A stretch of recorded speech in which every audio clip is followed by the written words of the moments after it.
موضوع الدرس في أحوال الجن وما فيها من العبر، سورة الجن، تفسیر ابن کثیر۔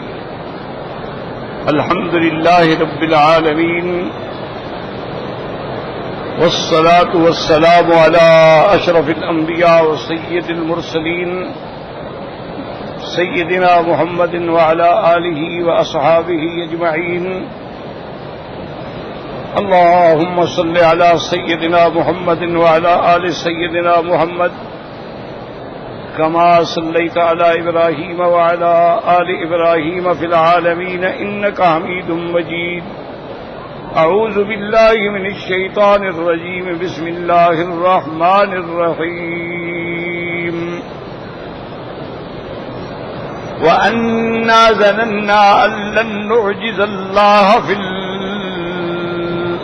ولن نعجزه هربا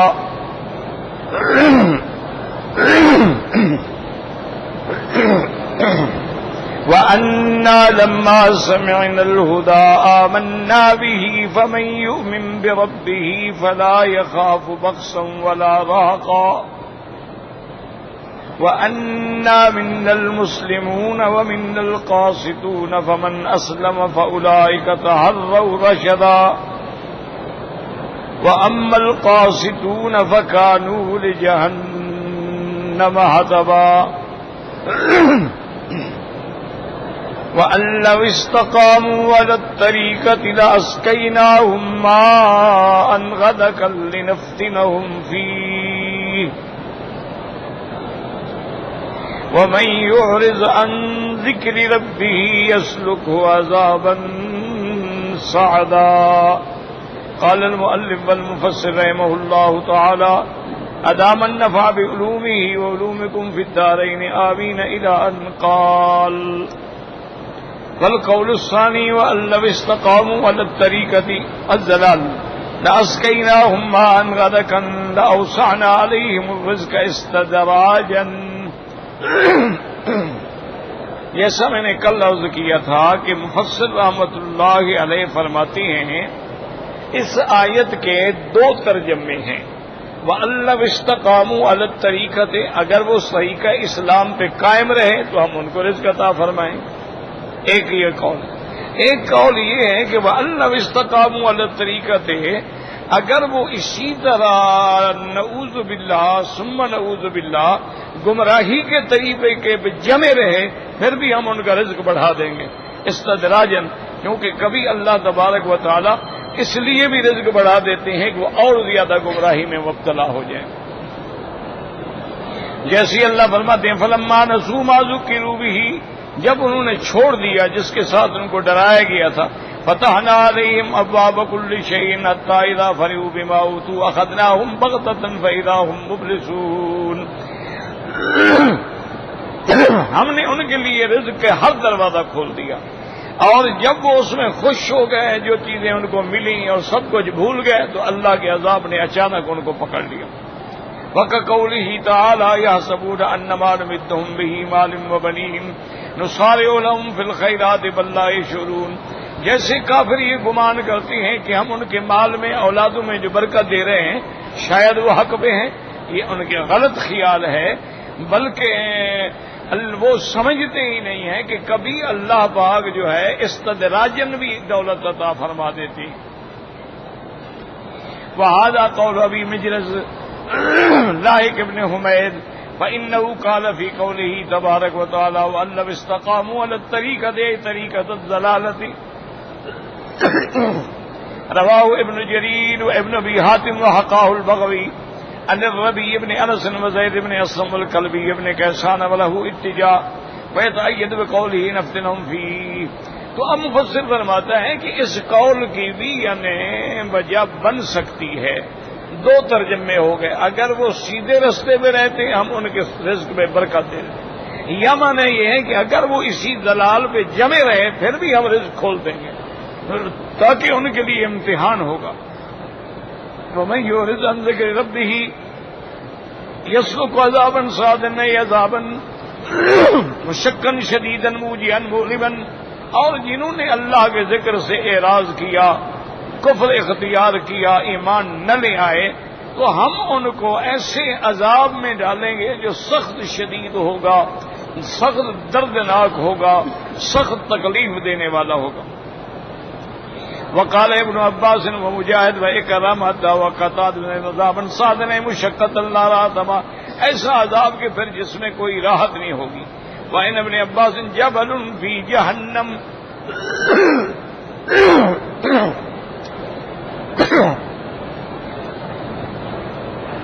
حضرت ابن عباس کا ایک قول یہ ہے کہ سادہ کا معنی یہ ہے کہ جہنم میں ایک پہاڑ ہے، ہم ان کو ان پہاڑوں پہ چڑھائیں گے کہ چڑھاؤ ان کو، جب اوپر جائیں گے تو پھر گریں گے، ہوئے حکومت کا کہ پھر ان کو چڑھایا جائے۔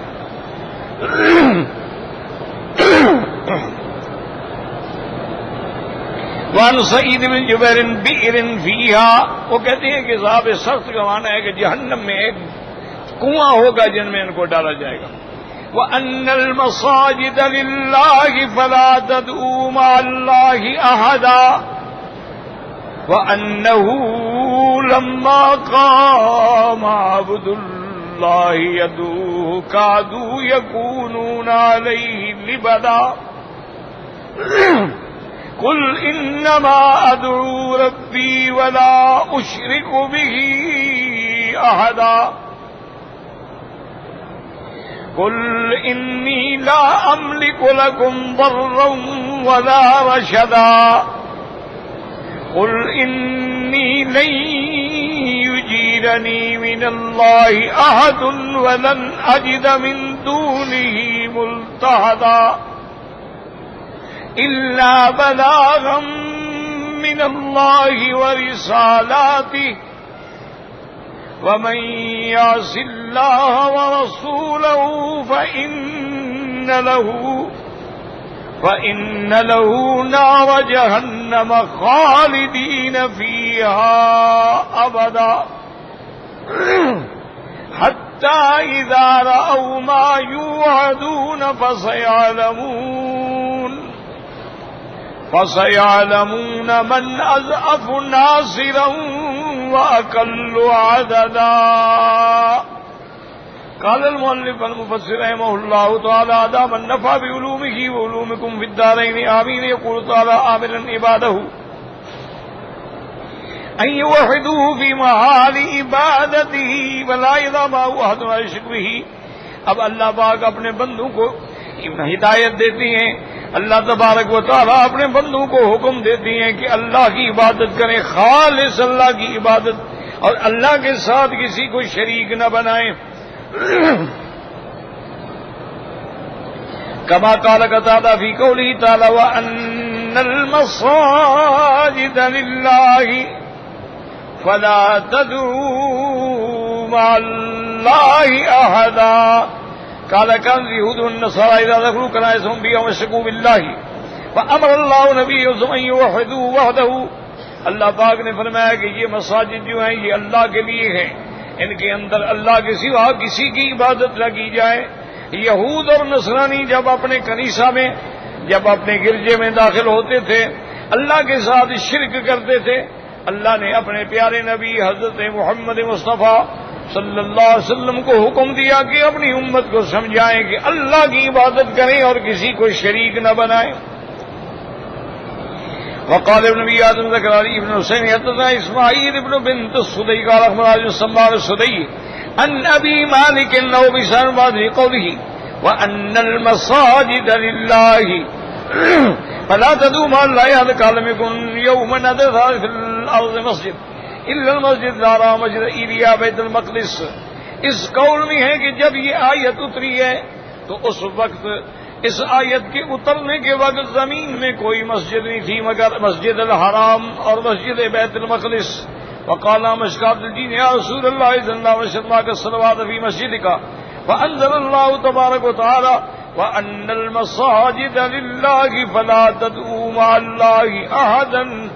اور ایک روایت میں ہے کہ جنات نے عرض کیا کہ یا رسول اللہ صلی اللہ علیہ وسلم ہمیں اجازت دیں کہ ہم مسجدوں میں حاضر ہو کے نماز ادا کریں۔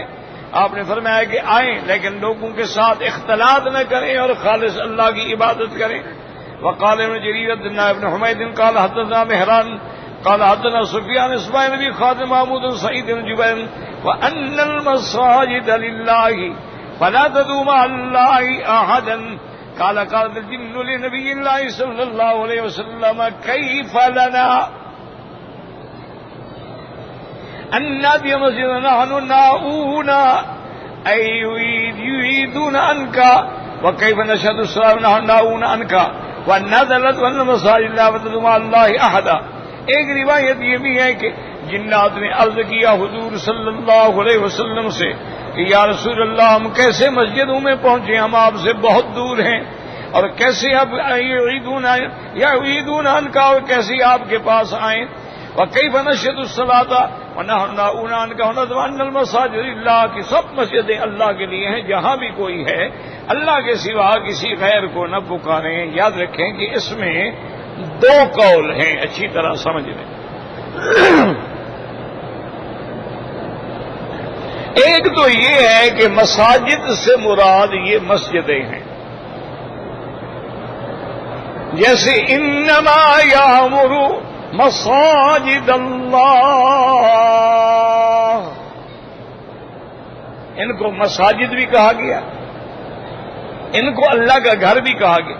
فی بیوت اذن اللہ ان ترفع ویذکر فیہا اسمہ، کہ جب اللہ کے گھروں میں آؤ تو اللہ کا ذکر کرو، اللہ کی تسبیح بیان کرو، اللہ کی تقدیس بیان کرو، اور اللہ کے گھر میں آ کر اللہ کی عبادت میں کسی اور کو شریک نہ کرو. کیا معنی اس کو سمجھیں. عبادت جو ہے وہ تو یہود بھی کرتے ہیں، نصارہ بھی کرتے ہیں، مشرکین مکہ بھی کرتے تھے، سب عبادت کرتے. لیکن جب یہودی عبادت کرتے تھے جہاں اللہ کی نماز بھی پڑھتے، اللہ تعالی کو وحدہ لا شریک لہ بھی مانتے، وہاں حضرت عزیر کو اللہ کا بیٹا بھی بنا لیتے. اب اللہ کے ساتھ شرک ہو گیا. جہاں نصارہ عبادت کرتے، اللہ کا نام بھی لیتے، نمازیں بھی پڑھتے، لیکن حضرت عیسیٰ علیہ السلام کو اللہ کا بیٹا بھی بنا لیتے، اللہ کو بھی پکارتے اور عیسیٰ علیہ السلام کو بھی پکارتے، اللہ کو بھی پکارتے اور عزیر علیہ السلام کو بھی پکارتے. اسی طرح مشرکین مکہ مسجد الحرام میں آ کے عبادت کرتے تھے، طواف کرتے تھے اور صدقہ و خیرات کرتے تھے. آنے والے حجاج اور معتمرین کو زمزم پلاتے تھے، ان کو ستو کھلاتے تھے اور احرام باندھتے تھے باقاعدہ، اور پھر یہ ہے کہ لبیک اللہم لبیک پڑھتے تھے. لیکن مصیبت یہ تھی کہ اللہ کے ساتھ پھر غیروں کو بھی شریک کر دیتے، لات کو بھی شریک کر دیتے، حبل کو بھی شریک کر دیتے، منات کو بھی شریک کر دیتے. اور جب لبیک پڑھتے تو کہتے کہ لبیک اللہم لبیک لبیک لا شریک لک لبیک الا شریکا تملکہ وما ملک، اللہ تیرا کوئی شریک نہیں مگر جن کو تو نے خود اپنا شریک بنایا ہے. تو اللہ کے ساتھ شرک کر دیتے. تو حکم یہ ہوا کہ بھئی جب تم مساجد میں آ رہے ہو تو یہ تو اللہ کی عبادت خانے ہیں، اللہ کے لیے عبادت ہو، کسی غیر کو شریک نہ کرو. اچھا، اس کی مثال یہ ہے کہ آج بھی ہمارے مسلمان بھائی بعض بیچارے جہالت کی وجہ سے کہ ان کو دین کا پتہ ہی کوئی نہیں، اور بعض جو ہیں وہ ضد کی وجہ سے کہ اللہ کی مسجدوں میں آتے ہیں، عمرے کرتے ہیں، طواف کرتے ہیں، صفا مروہ دوڑتے ہیں، لبیک پڑھتے ہیں، مقام ابراہیم پہ 2 رکعت پڑھتے ہیں، اور ساتھ جناب یہ ہے کہ بزرگوں کو بھی پکار رہے ہوتے ہیں کہ یا شیخ عبد القادر جیلانی، یا معین الدین اجمیری، یا فلان یا فلان. تو یہی تو شرک ہے. اور شرک کیا ہوتا ہے؟ تو آج ہمارے مسلمانوں کا بھی یہ حال ہے کہ مسجدوں میں آ رہے ہیں، نمازیں بھی پڑھ رہے ہیں، شرک کر رہے ہیں.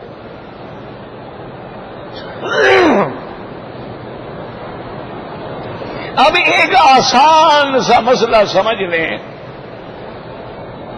کہ یا جو ہے، یاد رکھو، یہ بالکل دماغ میں رکھ لو، انشاءاللہ اللہ کی رحمت سے شرک سے بچ جاؤ گے. یا حرف ندا ہے، یا سے پکارا جاتا ہے، یا فلان. تو یا حرف ندا ہے، اور غائب میں ہر وقت پکارنا جو ہے یہ اللہ کا حق ہے کہ یا اللہ، یا رحمان، یا رحیم، یا حی یا قیوم، یا ذی الجلال والاکرام، یا حنان، یا منان، یا وہاب، یا رزاق. تو یہ یا حرف ندا ہے، اور اس سے صرف اللہ کو پکارا جاتا ہے. اگر ہم نے مسجدوں میں کھڑے ہو کے یا نبی اللہ، یا حبیب اللہ، یا رسول اللہ، تو شرک ہو گیا. اور شرک کیا ہوتا ہے کہ وہ حرف ندا جو اللہ کے لیے تھا غیر کے ساتھ لگاؤ گے شرک ہو جائے گا. یا جبرائیل، یا میکائیل، یا اسرافیل، یا عزرائیل، یا پیر، یا دستگیر، اسی کا نام شرک ہے کہ یہ حرف ندا خالص اللہ کے لیے. اسی طرح آپ دیکھیں کہ ہمارے مسجدوں میں بھی لکھ دیں گے یا اللہ اور سامنے لکھ دیں گے یا محمد، تو دونوں برابر ہو گئے، یا حرف ندا لگ گیا. اسی کا نام تو شرک ہے. اگر آپ نے لکھنا ہے تو پہلے تو کلمہ لکھ دیں لا الہ الا اللہ محمد الرسول اللہ. اگر آپ نے اللہ کا نام لکھنا ہے لکھ دیں اللہ جل جلالہ جل شانہ عز برہانہ. آگے لکھنا ہے محمد تو محمد الرسول اللہ صلی اللہ علیہ وسلم. یا حرف ندا لگاؤ گے شرک آ جائے.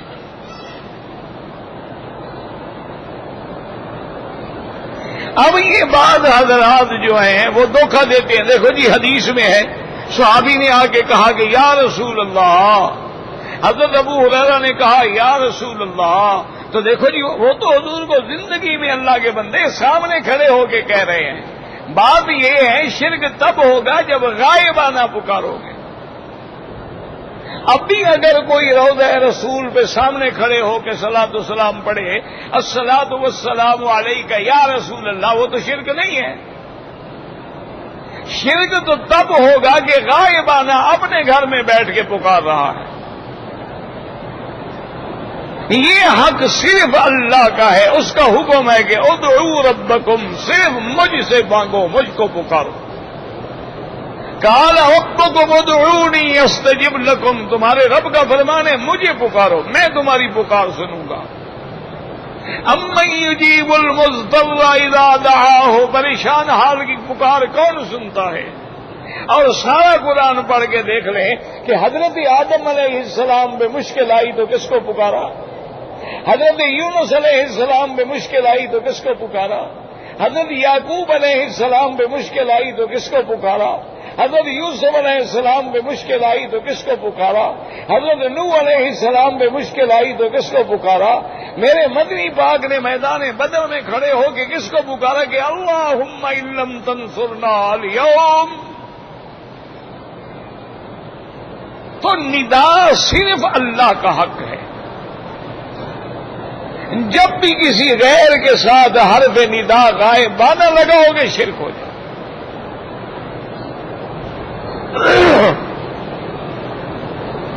تو اب اسی طرح یہ بات سمجھیں کہ وہ ان المساجد للہ، مسجدیں اللہ کی ہیں. تو جب اللہ کی ہیں تو خالص اللہ کو پکارو. وہاں عبادت ہو تو اللہ کے لیے ہو. اچھا، اور دن میں اللہ نے ہمیں کتنی دفعہ یہ سبق پڑھایا ہے کہ نماز پڑھو اللہ اکبر، اذان کہو اللہ اکبر، تکبیر کہو اللہ اکبر، جنازے کے لیے کھڑے ہوں اللہ اکبر، رکوع میں جا رہے ہیں اللہ اکبر، سجدے میں جا رہے ہیں اللہ اکبر. یعنی کتنے دفعہ ہمیں اللہ نے توحید سمجھائی ہے. اس کے باوجود بھی اگر ہم شرک کریں تو پھر بدقسمتی کی بات. ایک معنی تو یہ ہو گیا، ایک معنی اور علماء نے انہوں نے فرمایا وَأَنَّ الْمَسَاجِدَ لِلَّهِ، اس کا معنی یہ ہے کہ جب آدمی سجدہ کرتا ہے تو کتنی چیزوں پہ خطرہ کرے؟ 7 چیزوں پہ۔ انسان جب سجدہ کرتا ہے یسجد علی 7 اعضاء، 7 چیزوں پہ سجدہ کرتا ہے۔ کیا معنی؟ 2 ہاتھ، 2 گھٹنے، 4، 2 پاؤں رکھو گے کتنے ہو گئے؟ 6، پیشانی اور ناک کتنے ہو گئے؟ تو 7 اعضاء پہ سجدہ کرتا ہے۔ اسی لیے فقہا فرماتے ہیں کہ اگر نماز میں تم نے دونوں پاؤں اٹھا لیے تو نماز تمہاری فاسد ہو گئی، کہ سجدہ نہیں ہوا۔ جب سجدہ نہیں ہوگا تو نماز نہیں ہوگی۔ اچھا، خدا کی شان دیکھیں کہ جہنم کے دروازے بھی 7 ہیں، لہا 7 ابواب۔ تو اس سے ہمیں اشارہ ملا کہ جو بندہ نمازی ہوگا وہ 7 اعضاء پہ سجدہ کرنے والا ہوگا، اللہ اس کو جہنم کے 7 دروازوں سے بچا لے گا۔ اسی لیے کافروں سے جب پوچھیں گے فرشتے کہ ما سبقکم فی سقر، کیوں جہنم میں؟ جو نے کہا لم نک من المصلین، ہم نماز پڑھنے والے نہیں۔ اگر ہم بھی اللہ کے سجدہ کرنے والے ہوتے تو آج جہنم میں نہ آتے۔ اب ترجمہ سمجھ، وَأَنَّ الْمَسَاجِدَ لِلَّهِ، بعض علماء فرماتی ہیں کہ یہ اعضاء جو سجدہ کر رہے ہیں، اللہ فرماتے ہیں میرے بندے یہ میں نے تمہیں دیے ہیں، یہ میرے پیدا کرتا ہے، یہ صرف میرے آگے جھکنے چاہیے اور کسی کے آگے نہیں۔ کہ ہاتھ کس نے دیے ہیں تمہیں؟ تو تم دوسروں کو مانگتے ہو داتا، شہباز کلندر۔ اللہ فرماتا ہے شرم کر، ہاتھ میں نے دیے ہیں، پھیلا کسی اور کے آگے رہے ہو۔ چہرہ اللہ نے بنایا ہے اور سجدہ تم قبروں کو کر رہے ہو۔ ٹانگیں اللہ نے بنائی ہیں اور تم منت مان کے پیروں کی قبروں پہ جا رہے ہو۔ اللہ فرماتے یہ اعضاء کا خالق مالک میں ہوں، ان کو میرے سوا کسی کے لیے استعمال نہ کرو۔ وَأَنَّ الْمَسَاجِدَ لِلَّهِ، یہ سجدے کے اعضاء اسی کے ہیں، جب اسی کے ہیں تو اسی کے لیے استعمال ہو۔ اسی لیے آپ دیکھیں نا کہ کافروں کو کافر بھی کہا گیا ہے اور ظالم بھی کہا گیا ہے۔ کافرین، ظالمین، وما ظلمناہم ولکن کانوا انفسہم یظلمون۔ تو ظالم کیوں کہا گیا؟ یاد رکھو کہ ظلم کا معنی ہوتا ہے وضع الشیء فی غیر محلہ۔ یہ اینک کا مقام ہے کہ میں آنکھ پہ لگاؤں، اگر اس کو جوتے میں ڈال دوں تو یہ ظلم ہے کہ وضع الشیء فی غیر محلہ۔ قرآن کا مقام ہے کہ عزت و احترام کے ساتھ اونچی جگہ پہ ادب کے ساتھ رکھوں، اگر میں نیچے پھینک دوں تو یہ ظلم ہے کہ میں نے اس کو اس کے محل میں نہیں رکھا۔ تو اللہ کے سوا غیر کا سجدہ کرنا ظلم ہے کہ یہ پیشانی اللہ نے اپنے لیے بنائی تھی، تم نے غیر کے آگے جھکا دی۔ اس لیے ان کو ظالم بھی کہا جاتا ہے کہ یہ ظلم کرنے والے ہیں کہ بنانے والا میں ہوں، کھلانے والا میں ہوں، رزق دینے والا میں ہوں، مانگتے کسی اور سے ہیں۔ اس سے بڑا ظلم کیا؟ اس لیے قرآن وَمَن أَظْلَمُ مِمَّن يَدْعُو مِن دُونِ اللَّهِ، اللہ نے فرمایا اس سے بڑا ظالم کون ہے جو میرے سوا کسی غیر کو پکارے؟ اس سے بڑا ظالم کون ہو سکتا ہے؟ اور یاد رکھ لیں میرے محترم، میرے بزرگوں، میرے عزیزوں کہ لاکھوں صحابہ ہیں میرے مدنی پاک کے، ان پہ مشکلات بھی آئی ہیں، تکلیفیں بھی آئی ہیں، بیماریاں بھی آئی ہیں۔ کوئی ایک صحابی نے کبھی پکارا ہو کہ یا رسول اللہ میرے اوپر رحم کریں؟ ایک صحابی کا قول دکھا دیں کہ اس نے مصیبت میں پکارا ہو کہ یا رسول اللہ میں بڑی مشکل میں ہوں، میں بڑی مصیبت میں ہوں، میری مدد فرما۔ یہ جو شرک ہے نا، اللہ معاف کرے، اللہ معاف کرے، ہم تو شرک میں اتنا آگے بڑھ گئے ہیں، اگر حضور کے زمانے کے مشرک زندہ ہو جائے نا وہ تو کان پکڑ کے بھاگ جائے، وہ کہیں یار یہ تو کوئی نرالی مخلوق ہے۔ وہ تو اپنے کان پکڑ کے بھاگ جائے. وہ کہیں کمال ہے ان کا، یہ سجدہ بھی غیر کو کرتے ہیں، منت بھی غیر کی مانتے ہیں، چڑھاوے بھی غیر کے چڑھاتے ہیں، چادریں بھی قبروں پہ ڈالتے ہیں، طواف بھی قبروں کا کرتے ہیں، ہاتھ باندھ کے بھی قبروں پہ کھڑے ہوتے ہیں، مانگتے بھی غیر اللہ سے ہیں. یہ کون سا شرک ہے؟ ہم تو چلو ان کو واسطہ سمجھتے تھے، انہوں نے تو غیروں کو خود خدا بنا دیا ہے. تو اس لیے بعض علماء نے فرمایا اس کا معنی یہ ہے کہ وہ ان المساجد للہ.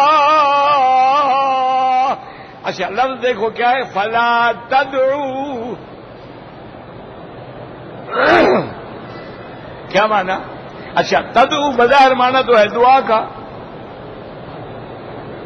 لیکن کہیں لفظ تدعو ہوتا ہے اور معنی عبادت ہوتا ہے کہ فلا تعبدوا، اللہ کے ساتھ کسی کی عبادت نہ کرو. اور جب اللہ کے ساتھ پکارو گے تو گویا تم نے غیر کی عبادت کی.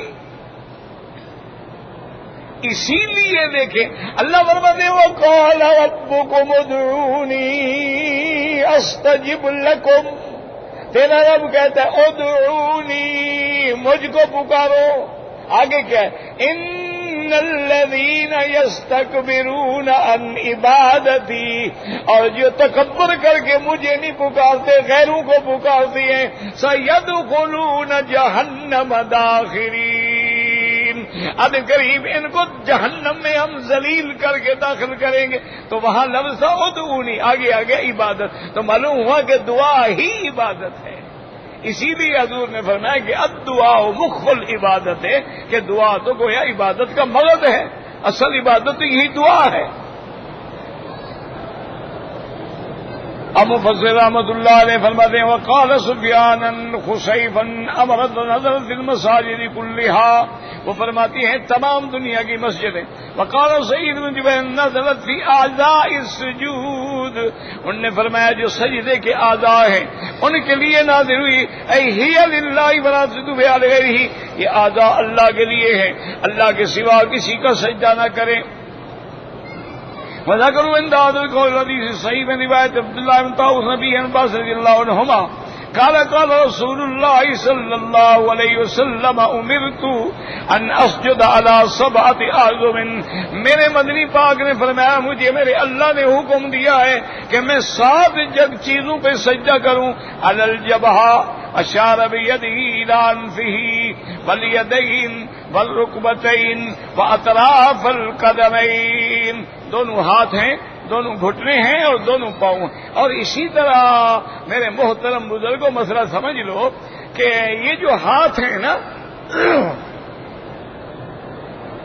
یہ جب آپ نماز پڑھیں تو ان کو یوں نہیں کرنا چاہیے. بہت سارے ہمارے بھائی ہیں نا وہ یوں، اللہ یہ غلط. اچھا بہت بڑے بھائی ہیں جو جلدی میں اللہ غلط اپنے ہاتھوں کو اٹھائیں اور کان کے برابر، اور یہ انگلیاں بند ہوں اور ان کا رخ بھی کعبے کی طرف ہو. اور جب سجدے میں ہاتھ رکھیں تب بھی ان کا رخ کعبے کی طرف، یہ نہیں کہ ایک ہاتھ یوں ہے اور ایک ہاتھ یوں ہے، یہ ناجائز. اور جب کھڑے ہوں تو تمہارے دونوں پاؤں جو ہے ان کا رخ بھی کعبے کی طرف، یہ نہیں کہ ایک پاؤں ادھر ہے اور ایک پاؤں ادھر ہے. یاد رکھو نماز نہیں ہوتی. اسی طرح کوئی آدمی سجدہ کرے پیشانی تو لگا رہا ہے، ناک نہیں لگا رہا. کوئی آدمی سجدہ کرے ناک تو لگا رہا ہے لیکن پیشانی اٹھائی ہوئی ہے، تو ناجائز. اسی لیے حکم ہے کہ جب سجدہ کرو یہ نہ ہو کہ کچھ اونچی نیچی جگہ ہو کہ وہاں پیشانی تو لگ رہی ہے لیکن ناک نہیں لگ رہا، یا ناک لگ رہا ہے پیشانی لگ رہی، نماز نہیں ہوگی. سارے 7 اعضاء اور سب کی توجہ بھی اللہ کے قبلے کی طرف. حتیٰ کہ میرے مدنی پاک نے اتنا بھی سمجھایا ہے کہ جب ہاتھ باندھو گے تو یہ دایاں ہاتھ جو ہے یہ جگہ جو ہے یہ اس گٹے کے اوپر ہو اور یوں پکڑو. اور فرمایا کہ جب رکوع میں جاؤ تو انگلیاں کھلی ہوں، اس سے اپنے گھٹنے پکڑ لو۔ اللہ کے نبی کی کتنی شفقت ہے کہ ہو سکتا ہے اگر ایسے رکھے سلپ ہو جائے تو گر جائے، نہیں، اچھی طرح پکڑ لو۔ اور اگر آپ نے سجدہ کرنا ہے پھر انگلیاں نہیں پھیلانی، پھر انگلیاں برابر کر دو اور رخ بھی قبلے کی طرف۔ اور جب آپ اتحیات میں بیٹھیں تو پھر بھی ہاتھ کی انگلیاں بند ہوں اور آپ کے یہ لٹکی ہوئی نہ ہو، یوں اوپر رکھ کے بیٹھے۔ اور جب نفی اس بات کا وقت ہے تو اشہد اللہ الہ الا اللہ، ہر غیر الہ کی نفی اور اللہ کا اس بات۔ ایمان سے کہیں حضور پاک نے یہ ساری نماز سکھلائی ہے کہ نہیں؟ اچھا، وضو کریں، ہاتھ دھوئیں، وضو کریں، کلی کریں، ناک میں پانی دیں۔ یہ میرے بہت سارے بھائی ہیں ایسے ناک کو ہاتھ رکھا، وضو نہیں ہوتا۔ ناک میں پانی یہاں تک آپ کی نرم ہڈی ہے یہاں تک پہنچے، ورنہ وضو نہیں ہوگا۔ یہ نہیں کیسے ہاتھ رکھنا، اچھی طرح پانی اندر دیں اور کھینچیں تاکہ وہ یہاں تک پہنچ جائے۔ اور یہ بھی بتلا دیا کہ انگلیوں میں خلال کرو، کہیں ایسا نہ ہو کہ انگلی تمہاری جمی ہوئی ہو اور اندر پانی نہ پہنچے۔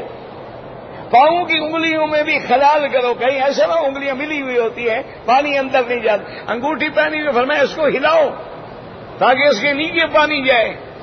یہ ساری باتیں ایمان سے کہیں آمنہ کے لال نے بتلائی ہیں کہ نہیں بتلائی؟ ہاں جی، لیکن یہ تمہارا میلاد شریف نہیں بتلایا۔ اذان سے پہلے صلاۃ و سلام پڑھنا نہیں بتلایا، پیر کے نام پہ منت منوتی والا قصہ نہیں بتلایا، کل شریف نہیں بتلائے، 7 جمعراتیں نہیں بتلائی، چالیسواں نہیں بتلایا، رجب کے کونڈے نہیں بتلائے۔ یہ کیا معنی ہے؟ وہ پیغمبر جو مسح کرنا بھی سکھلا رہا ہے وہ اپنے بارے میں میلاد کے صلاۃ و سلام نہیں بتلاتے ہیں؟ اور بتلا دیا کہ جب تم دور سے صلاۃ میرے اوپر درود پڑھو گے کیا کہو گے کہ اللہم صلی علی، کہ یا اللہ رحمت بھیج، تو اللہ میرے پاس پہنچاتے ہیں۔ کیوں؟ تم تو پہنچا نہیں سکتے نا، تم کیسے پہنچاؤ گے؟ پر میں اللہ نے فرشتوں کی ڈپٹی لگا دی ہے کہ جو میرا امتی میرے اوپر درود پڑے پہنچاؤ۔ اور اگر مواجہہ شریف میں آ جاؤ پھر سیدھا صلاۃ و سلام پڑھو۔ قرآن نے بتلا دیا حضور کا نام آئے درود پڑھو، حضور نے بتلا دیا میرا نام آئے درود پڑھو۔ کون سا عمل ہے جو میرے مدنی پاک نے نہیں بتلایا؟ دعا کریں کہ اللہ ہمیں حضور کی سنت پہ چلنے کی توفیق عطا فرمائے۔ یہ بھی بتلا دیا دائیں ہاتھ سے کھاؤ، یہ بھی بتلا دیا اپنے سامنے کھاؤ، یہ بھی بتلا دیا کہ اگر وہ بوٹی اچھی ادھر ہے تو یہ نہیں ادھر سے اٹھا کے ادھر لے آؤ، نہیں، جو تمہارے نصیب میں ہے وہ کھاؤ۔ یہ بھی بتلا دیا کھانے پہ بیٹھو تو کہو بسم اللہ الرحمن الرحیم۔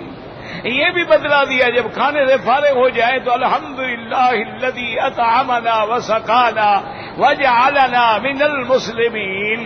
یہ بھی بتلا دیا حمام میں جا رہے ہو تو اللہم انی اعوذ بک من الخبث والخبائث۔ یہ بھی بتلا دیا کہ باہر نکلو تو کہو الحمدللہ الذی اذهب عني الاذى غفرانک۔ یہ بھی بتلا دیا سونے لگو تو یہ دائنا ہاتھ جو ہے اپنے دائنے رخسار کے نیچے رکھو اور کہو کہ بِاسْمِكَ أَحْيَا وَبِاسْمِكَ أَمُوتُ وَإِلَيْكَ النُّشُورُ، بِاسْمِكَ وَضَعْتُ جَنبِي فَاغْفِرْ لِي ذَنبِي۔ اور جب نیند کھلے تو کہو الحمدللہ الذی احیانا بعد ما اماتنا وإلیہ النشور۔ ایک ایک کلمہ نبی نے سکھلا دیا۔ یہ سارے تیرے جو بدعات ہیں یہ نہیں سکھلایا تو صاف ظاہر ہو گیا یہ سنت نہیں ہے، یہ بدعت ہے، اور ہر بدعت گمراہی ہوتی۔ باقی ضد ہے اس کا علاج تو مولوی کے پاس نہیں۔ لوگوں نے نبی کی نہیں مانی تو مولوی کیا ٹکے کا آدمی، لوگوں نے تو حضور پاک کی بات بھی نہیں مانی تو مولوی کیا چیز ہے۔ لیکن ہماری ذمہ داری ہے کہ ہم حق پہنچائیں، ہماری ذمہ داری ہے کہ ہم توحید پہنچائیں، ہماری ذمہ داری ہے کہ ہم ہر چیز میں حضور کی سنت بتلائیں۔ نہ مانو تمہاری مرضی ہے کہ قیامت میں خود جواب دینا، یہ ہماری ذمہ داری نہیں ہے کہ آپ سے منوائیں ہم ڈنڈا لے کر۔ اس لیے اب مفسر فرماتا ہے کہ ان المساجد کا معنی کیا ہے کہ سارے اعضاء اللہ کے لیے ہیں اور اللہ کے سوا کسی غیر کی عبادت نہ کرو۔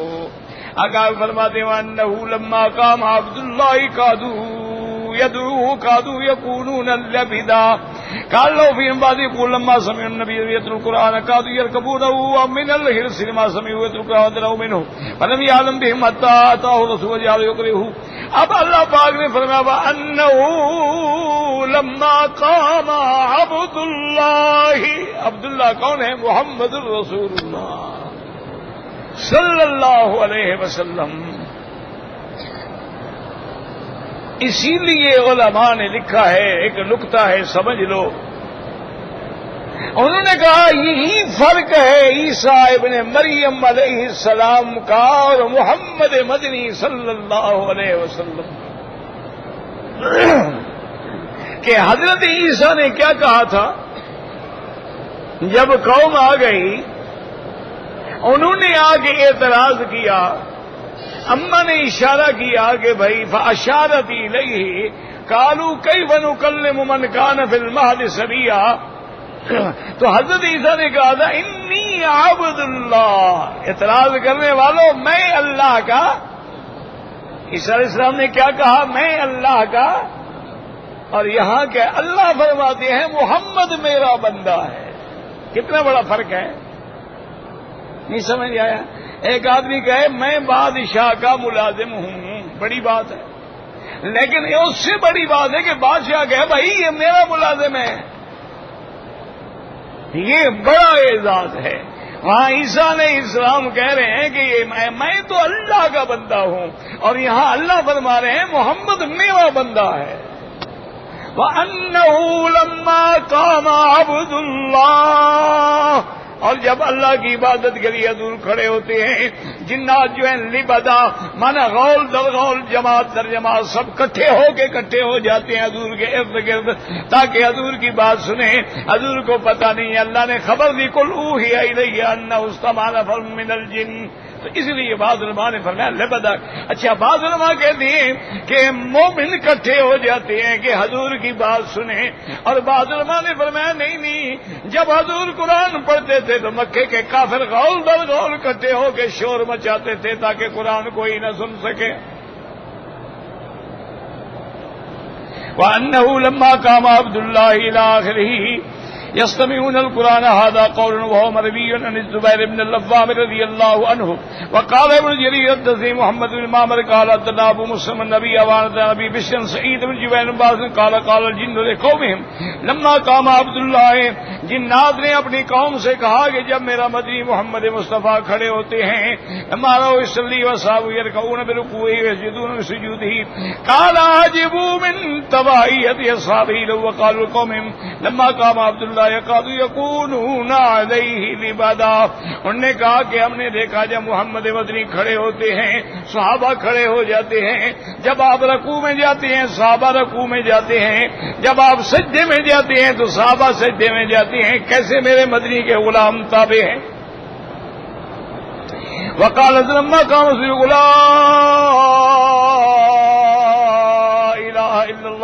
وید الناس تربت علیہ جمیعا، اور حضرت حسن کا ایک قول یہ بھی ہے کہ جب حضور اللہ کی توحید کی دعوت دیتی ہیں تو اب یہ اکٹھے ہو جاتے ہیں تاکہ اس دعوت کو ختم کرنے کی کوشش کریں۔ واللہ اعلم۔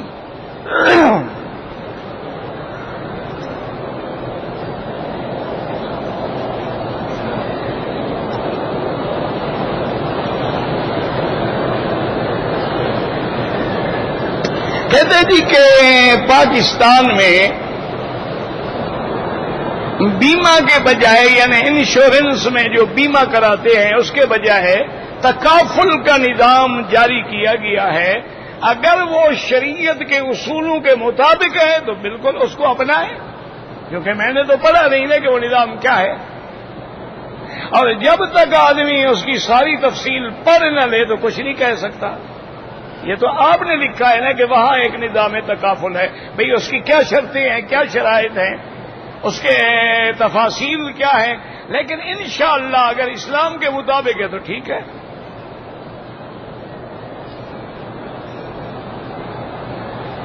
موبائل ہو یا کمپیوٹر ہو, اس کے ذریعے فوٹو کھینچنا ناجائز. گو بعض علماء جو آج کل کے جدید علماء کرام ہیں, انہوں نے ایک فتویٰ دیا ہے کہ یہ جو کیمرے کی تصویر ہے یا موبائل سے تصویر لی جاتی ہے یا ویڈیو بنتا ہے, وہ کہتے ہیں یہ حرام نہیں ہے. وہ کہتے ہیں وہ تصویر حرام ہے جس میں تمثیل ہو اور جثہ بنے. کہتے ہیں یہ تو ایسی ہے جیسے پانی میں کوئی آدمی اپنا عکس دیکھ لے, شیشے کے سامنے کھڑے ہو کے اپنے آپ کو دیکھ لے. اس لیے وہ کہتے ہیں یہ, لیکن یاد رکھیں یہ بھی حرام ہے. شیشے کے سامنے کھڑے ہو جاؤ, ہٹ جاؤ تو تصویر, پانی کے سامنے کھڑے ہو جاؤ, ہٹ جاؤ تو تصویر, یہ تو ثابت ہے, جمی ہوئی ہے, ہٹتی ہے ہی نہیں. یہ تو محفوظ ہے اس کے اندر, اس لیے یہ ناجائز.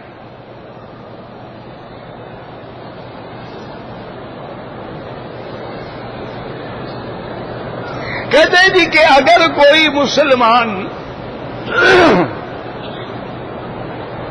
ہندوؤں کے ساتھ نوکری کرتا ہے اور وہ ہندو کہیں بھی تم مکہ مدینہ جا رہے ہو, ہمارے لیے تصویر لے آنا, زمزم لے آنا, کوئی بات نہیں, لے جاؤ, کوئی مسئلہ نہیں. پہلی بات تو یاد رکھو کہ زمزم جو ہے یہ بڑا مبارک پانی ہے, اور محدثین کا, فقہاء کا, علماء کا اتفاق ہے کہ زمزم کا پانی جنت کے پانی سے بھی افضل ہے. زمزم کا پانی حوض کوثر سے بھی افضل ہے,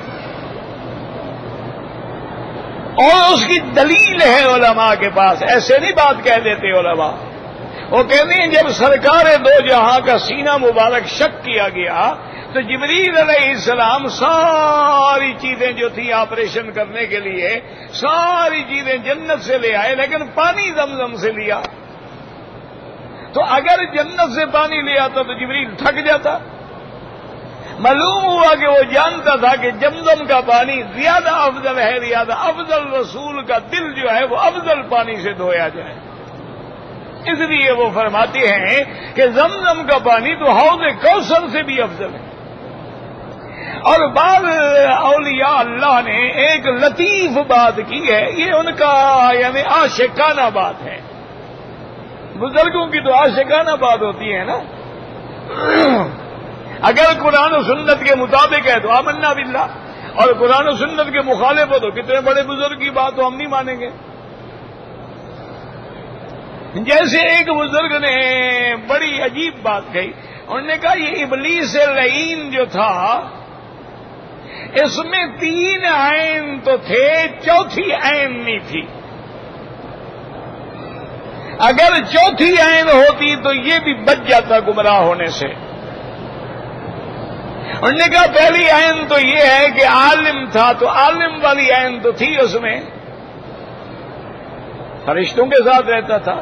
اور دوسری عین یہ ہے کہ عابد تھا, کہ آسمان پہ فرشتوں کے ساتھ بیٹھ کے عبادت کر رہا تھا. تیسری بات یہ ہے کہ عارف بھی تھا, اللہ کی صفات کو بھی جاننے والا تھا, کہ اللہ حکم دے رہے ہیں کہ نکل جاؤ, لعنت دے دو, کہتے اللہ میاں مہلت دے دو. جانتا تھا کہ اللہ کی ذات ایسی نہیں جو غضب سے مغلوب ہو جائے. انسان کو غصہ ہے تو مغلوب ہو جاتا ہے, پھر کوئی بات نہیں مانتا. اللہ تو مغلوب ہونے سے پاک ہے نا. وہاں بھی کہہ رہے انذرنی الی یوم یبعثون قال فانک من المنذرین.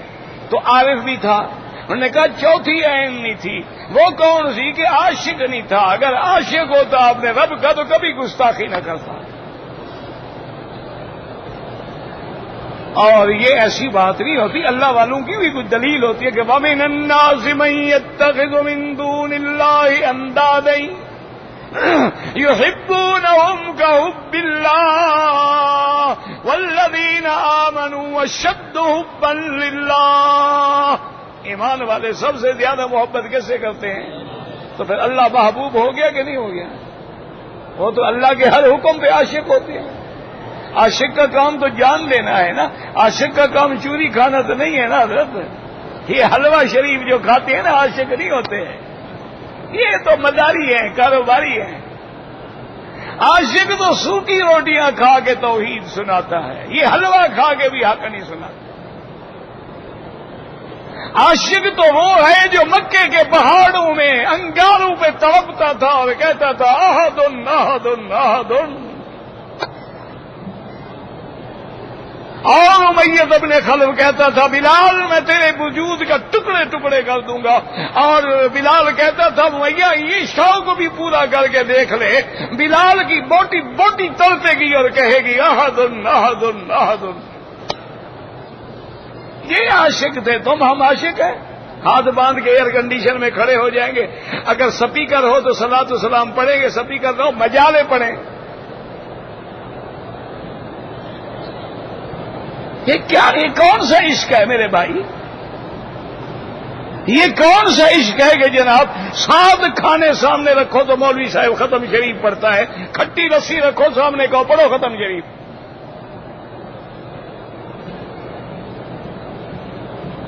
اب جب جاؤ نا اسی مولوی کو بلا لینا. 3 دن کی پرانی دال جو گھر میں پڑی ہو نا وہ بھی پلیٹ شریف میں، اور باجری کا اتنا سوکھا روٹا جو ہے نا بنا کے کہو حضرت ختم شریف ختم کبیر پڑھو، کہے گا بڑے گستاخ ہو اس پہ ختم پڑھوں. بھائی اللہ کا یہ بھی نعمت ہے، پڑھو. لا حول ولا قوت. ہاں معلوم ہوتا تم وہاں بھی ہو گئے. مکے تو نہیں گئے تھے؟ مولوی مکی کی تقریر تو نہیں سنی؟ مجھے ایک آدمی خود کہا، وہ کہتا میں پیر صاحب سے ملنے کے لیے گیا تو مجھے پیر نے کہا میری ایک نصیحت سن لو کہ مکہ شریف میں جا رہے ہو پھانسی چڑھنا پڑے چڑھ جانا، مولوی مکی کی تقریر نہ سننا. وہ کہتے مجھے اتنا شوق ہوا کہ میں ڈھونڈ کے پہلے دن ہی پہنچ گیا. جی میرا پیر جو روک رہا ہے میں دیکھوں تو صحیح کیا بلا ہے، مکی صاحب لڑتے ہیں کیا کرتے ہیں. انہوں نے کہا میں نے 2 تقریریں سنی، اللہ نے مجھے توبہ کی توفیق دے دی. واپس میں گیا عمرہ کر کے، پیر کو ملنے بھی نہیں گیا. ان کا آدمی آیا کہ حضرت بلا رہے ہیں. میں نے کہا حضرت سے کہو میں نے طلاق دے دی ہے، مہربانی کر کے کوئی اور مرید ڈھونڈے. انہوں نے کہا میں نے اب کعبہ دیکھ لیا ہے، اب توحید کا سبق میرے اندر آ گیا، اب مجھے کوئی پیر شیر نہیں ڈرا سکتا. تو اس لیے ہمیشہ یاد رکھیں ان علماء نے کہا کہ زمزم کیوں افضل ہے. انہوں نے کہا جنت میں حوض کوثر تو اللہ کے حکم سے پیدا ہوا نا، کن بیک ہو گیا.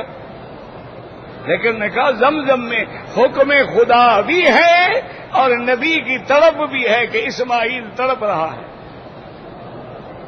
اور یہاں حکم خدا بھی ہے اور زمزم میں لعاب محمد مصطفیٰ بھی ہے. حضور نے لعاب ڈال کے پھر ڈول ڈال دیا. اس لیے انہوں نے کہا کہ یہ چیزیں زیادہ ہو گئی نا، زیادہ ہی افضل ہے. تو زمزم اتنا افضل پانی ہے، کیا خیال ہے آپ کا؟ ابو جہل نہیں پیتا تھا نا، مکے کے کافر زمزم نہیں پیتے تھے. تو اگر تمہارے ہندو پی لیں گے تو کیا ہو جائے گا؟ لے جاؤ، اور اس نیت سے لے جاؤ کہ یا اللہ اس کی برکت سے ان کو اسلام نصیب فرما دے. بالکل لے جاؤ، اور ایسے لوگوں کو دینا چاہیے.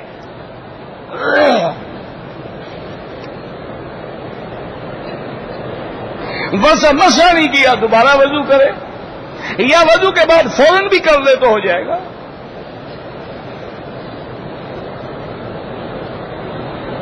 ایک آدمی نے مجھے پیسے دیے تھے کہ مکے شریف میں جو غریب ہیں ان کو دینا، میں کسی دوسرے ملک میں بھی دے دوں. بالکل جناب نیت خراب نہ کرو، تمہاری کھانے کی نیت ہو رہی ہے. اس نے مکے کے لیے کہا مکے میں ہی دینا ہو. اب وہ سوچ رہا ہوگا کہ یہاں تو گھڑی شڑی لے لوں، ریڈیو شیڈیو لے لوں، وہاں جا کے پیسے دے دوں گا. آج کل تو ہر آدمی چلاک ہے نا، ہر چیز میں تجارت کرتا ہے. اللہ کے ساتھ بھی دھوکہ ہے. اگر ہم کمرے سے احرام والی چادر پہن لیں مسجد عائشہ چلے جائیں، کوئی حرج نہیں، اللہ کا بندہ چادریں باندھنے سے کچھ بھی نہیں ہوتا، تم سارا دن چادریں باندھ کے پھرتے رہو، یہ احرام تھوڑا ہے، احرام نہیں، یہ لباس سے احرام ہے، احرام تو نیت کا نام ہے، جب کہو گے لبیک بعمرۃ لبیک اللہم لبیک، اب احرام شروع ہوگا۔ یہ تو چادریں ہیں، یہ تو لباس احرام ہے، یہ معنی تھوڑا ہے کہ اس کے باندھنے سے ہم محرم ہو گئے۔ اس طرح تو جوگی پھر ہمیشہ، وہ تو ساری زندگی تو چادریں باندھ کے پھرتے رہتے ہیں۔ اگر یہ عمرہ مکمل کر کے سر مڈا کے وہی چادر باندھ کے قمیض پہن لے، کیا ہے؟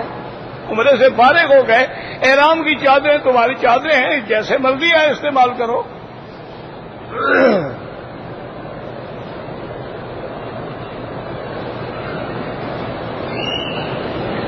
حرم میں صفائی کا کام کرنے والے بہت گالیاں دیتے ہیں، تھکے ہوئے ہوں گے بیچارے، جو آدمی تھک جائے گلے تو لگتا ہے نا، دعا کرو اللہ ہدایت دے۔ دروازوں پر صفائی کی غرض سے کھڑے ہوئے تو وہ پتہ نہیں 500 1000 ریال دیتے، اللہ عالم، مجھے نہیں پتا آپ نے کیا لکھا ہے، کس کو دیتے ہیں کس کو نہیں دیتے ہیں۔ رمضان المبارک میں ہمارا کام چونکہ رات کو ہوگا، تراویح پڑھنے کا بھی موقع نہیں ملے گا، بعد میں اپنی الگ پڑھ لیں، وتر بھی الگ پڑھ لیں، کیا مشکل ہے بھائی؟ ڈیوٹی 8 گھنٹے ہی کرو گے نا، بعد میں تمہارے پاس ٹائم ہے۔ اگر عورت نے وضو کیا، وضو کرنے کے بعد بچے کو دودھ پلایا، کوئی حرج نہیں، کچھ بھی نہیں ہوتا، بلکہ پہلی جو مائیں تھیں وہ تو دودھ پلانے سے پہلے وضو کر کے ہی دودھ پلاتی تھی، تب امام بخاری پیدا ہوتا تھا، تب امام ابو حنیفہ پیدا ہوتا تھا۔ آپ تو ماشاءاللہ لوری میں بھی فلمی گانے سناتی ہیں، اس لیے کریکٹر پیدا ہو رہے ہیں اور ایکٹر پیدا ہو رہے ہیں، کاؤ بوائے پیدا ہو رہے ہیں ماشاءاللہ، اور وہی تمہارے لیڈر بھی ہیں ماشاءاللہ۔ انا للہ و انا الیہ راجعون، اور کیا کہہ سکتے۔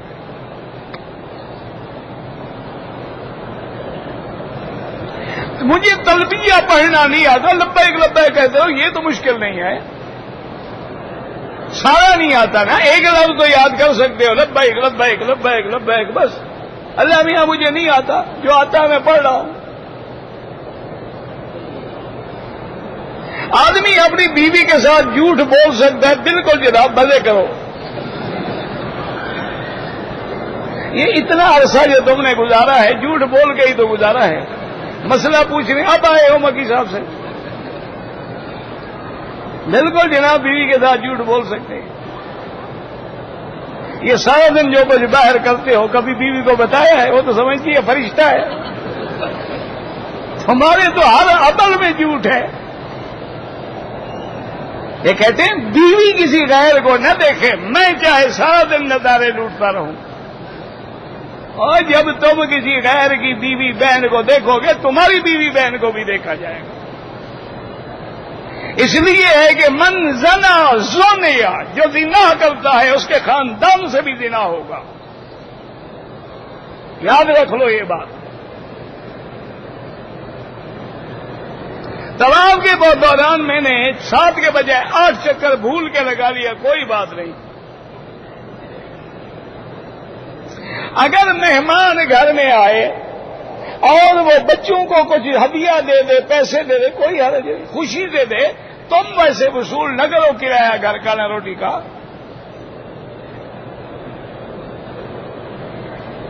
میری بیوی کے پاس 12 تولے سونے، زکوٰۃ ادا کرے قیمت کر کے۔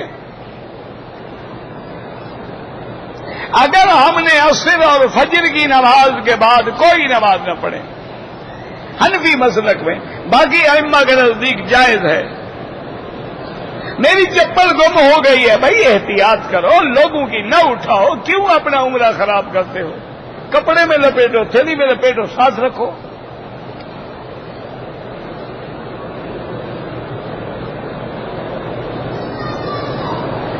کہتے ہیں کہ پیر صاحب ہمارے سو رہے تھے، ایک مرید نے جا کے جگایا کہ حضرت نماز کا وقت ہو رہا تھا، بڑے بدتہذیب ہو، میں نماز مکے مدینے پڑھ کے آتا ہوں۔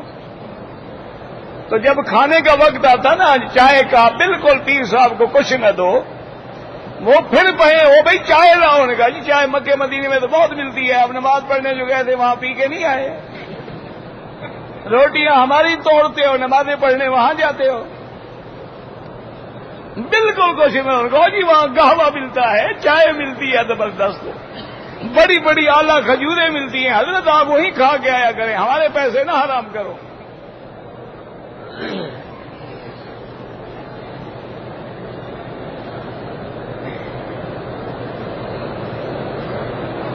اگر آپ رکوع میں مل گئے، سبحان ربی العظیم بھی کہہ لیا، رکوع ہو گیا انشاءاللہ۔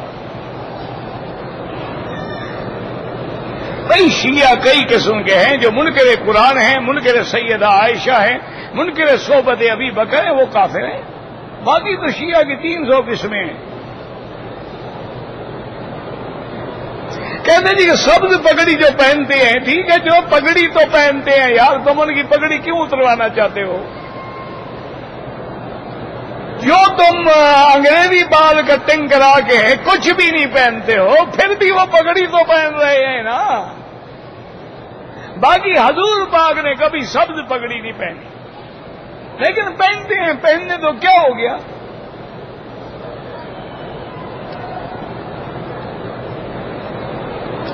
عذاب القبر حق ہے، بالکل حق ہے، دعا کرو اللہ ہمیں بچائے۔ جمع فی الدبر یعنی آدمی اپنی بیوی کے غلط راز، بالکل حرام نہیں، اللہ کی لعنت ہے اس پہ۔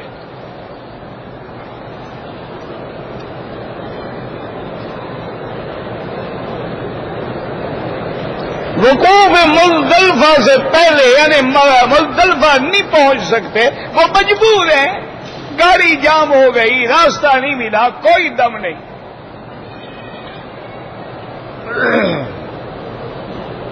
تقلید ضروری ہے، اس کے بغیر حل ہی کوئی نہیں۔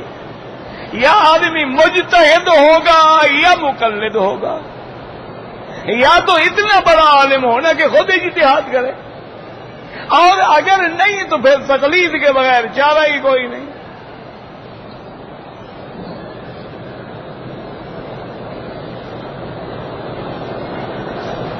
کچھ عورتیں کراچی سے احرام باندھ کے آئیں، مکے میں ہوٹل میں پہنچ کے احرام کھول دیا۔ کون سی عورتیں احرام کیا چادریں باندھ کے آئی تھی؟ عورت کا احرام ہوتا ہی کوئی نہیں، کیا کھول دیا؟ وہ جو رومال باندھا انہوں نے خود باندھا ہے، شریعت کو تو کوئی حکم نہیں، 100 دفعہ کھول دیں۔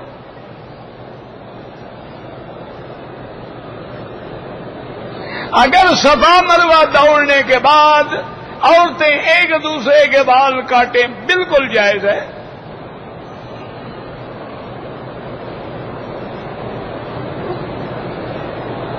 ہمارے اور سب کے والے اللہ سب کو جنت نصیب فرمائے، جو فوت ہو گئے اللہ ان کی قبروں کو باغ جنت بنائے، اور جو زندہ ہیں ان کو اللہ صحیح عقیدہ نصیب فرمائے۔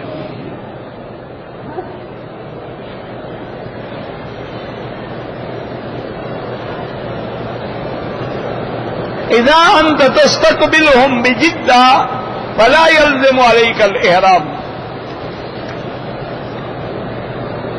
کہتے جی کہ تبلیغی جماعت والوں کے ساتھ جانا ٹھیک ہے یا نہیں ہے، تو جا کے دیکھ لو اللہ کے بندے، دیکھ لو کہ گالیاں سکھاتے ہیں، برائی سکھاتے ہیں، چوری سکھاتے ہیں، گانا سکھاتے ہیں، ناچ سکھاتے ہیں، کیا سکھاتے ہیں؟ اچھا کام سکھائیں لگے رہو، برا کام سکھائیں چھوڑ دو، تجربہ کر لو۔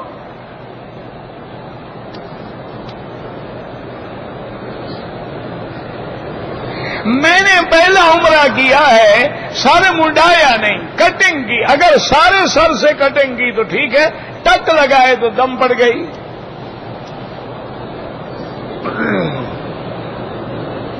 اگر جماعت ہو رہی ہے، ہم رکوع میں ملے ہیں، فاتحہ نہیں پڑھی، رکعت مل گئی۔ من ادرک الرکوع فقد ادرک الرکعہ، حضور نے فرمایا جس کو رکوع مل گیا رکعت مل گئی۔ باقی ہم فاتحہ نہ پڑھیں، امام نے تو پڑھی ہے نا۔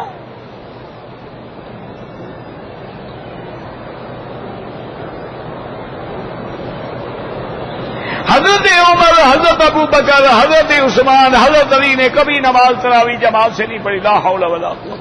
حضرت عمر ہی نے تو 20 رکعتوں میں سارے صحابہ کو جمع کیا، سارے صحابہ نے پڑھی ہے۔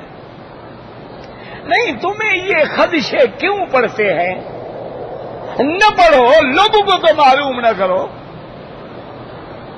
تمہیں دین میں علم یہی ہے کہ کبھی اس پہ صحابہ پہ اعتراض کرو، کبھی حضرت عمر پہ اعتراض کرو، کبھی حضرت علی پہ اعتراض کرو۔ کیا کر رہے ہو؟ قیامت میں کیا خدا کو جواب دو گے؟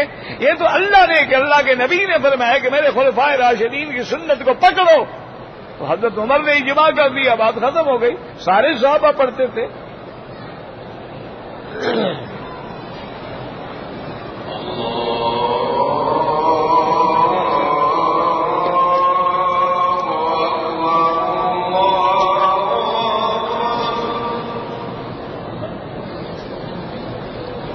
وہ کہاں ہے؟ وہ سی ڈی بنا کے دیں گے۔